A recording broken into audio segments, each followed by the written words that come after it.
Well, the parlous state of Australian industry is best seen right now in metals processing. The wireless steelworks only survives because of government funding and therefore your taxpayer dollars. Mount Isa's copper smelter is exactly the same. And their stars smelters in Port Pirie and in Tasmania, same story again. Alcoa's Worsley alumina refinery, it's been shut. Now there are reports suggesting the Tominago aluminium refinery in New South Wales is about to close. In every situation, though, the story is similar. Energy prices are too high and domestic demand is too low. I spoke earlier with Hawke, the Shadow Minister for Industry and Innovation. Well, you're right, Ross. This is the fourth major bailout now facing the government, and it should be a real warning sign to them in 1 year. You know, Glencore, Nurstar, Whyalla and now Tomago. Their Future Made in Australia program is really starting to become a future bailed out in Australia, and we have great concerns about that. Every single business is saying the same thing in heavy industry and metal smelting in Australia, that energy cost is driving this process for their boards, for their companies, and that's leading them to make the decisions they're needing to make. And so when the government goes in and bails them out, it's an unsustainable process in the long run. And the question's got to be asked, you know, why won't the government do something about energy prices for industrial users? And when will it do something about that to make it sustainable?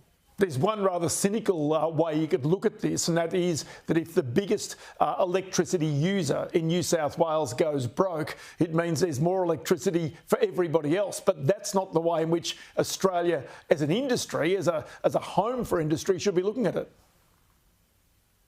No, well, it's enormously important to Australia. Heavy metals, refining, the alumina sector, aluminium production, these things really matter. And so the idea that we would save electricity is, of course, I think a doomed proposition.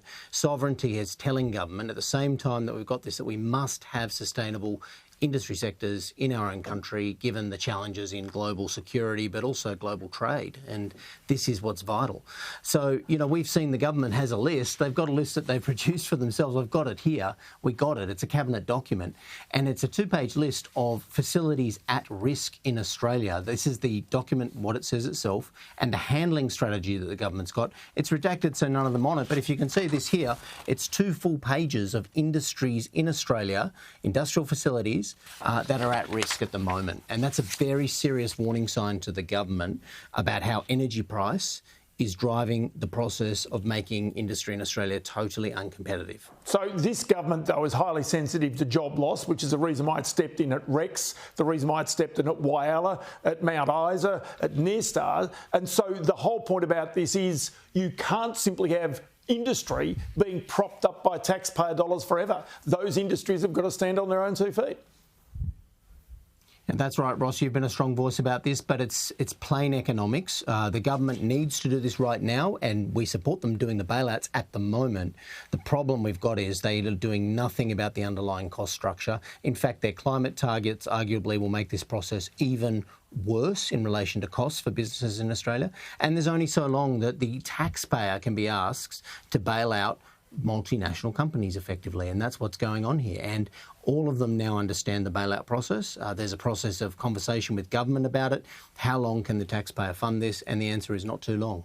OK, then there's one other part about this. He's just done a deal, the Prime Minister, with the US President about rare earth metals. And the point is that is now going to be subsidised to be actually creating a new industry. And yet you've got other industries which are literally on life support. You're trying to prop up a new industry to be created at the same time. So there's some sort of, as I say, disconnect here, I would have thought.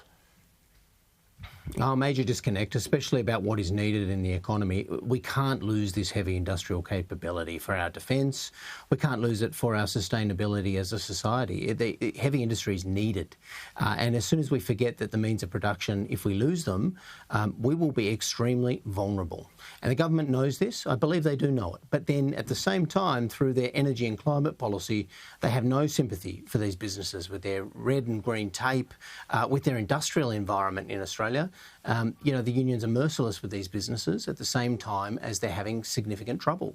And then at the same time, we've got the government saying on energy cost, well, there's no solution on the horizon. Now, given we've got energy abundance, we really have to rethink this equation and make it sustainable for business to be able to manufacture in Australia. Hawke, the Shadow Industry Minister, many thanks for your time today.